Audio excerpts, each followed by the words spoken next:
আসসালামু আলাইকুম, আজকে শাকিল বলছি। তো আজকে আপনাদের মাঝে নিয়ে আসলাম সুন্দর একটি ওয়্যারলেস ব্লুটুথ হেডফোন। তো আজকে আপনাদেরকে দেখাবো কিভাবে এটা ইউজ করবেন আর কি কি দেওয়া আছে এর ভিতর। তো চলুন দেখে নিই। তো দেখতে পাচ্ছেন এখানে সাইডে দেওয়া আছে আপনি কি কি ব্যবহার করতে পারবেন। তো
নেক্সট আমি আপনারা এই যে এখন স্ক্রিনে দেখতে পাচ্ছেন।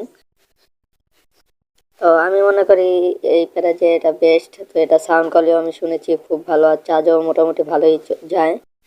আপনারা চাইলে আপনারা নিতে পারেন, কোনো পেড রিভিউ নয়। তো ধন্যবাদ। আরও এরকম নতুন নতুন ভিডিও পাওয়ার জন্য আমাদের চ্যানেলটি সাবস্ক্রাইব করে পাশে থাকা বেল আইকনটি অন করে দিবেন। আর ভিডিওটি যদি ভালো লেগে থাকে অবশ্যই কমেন্ট করবেন, আর নেক্সটে কিসের ভিডিও দেখতে চান সেটাও কমেন্টে আপনারা জানাবেন। তো আসসালামু আলাইকুম।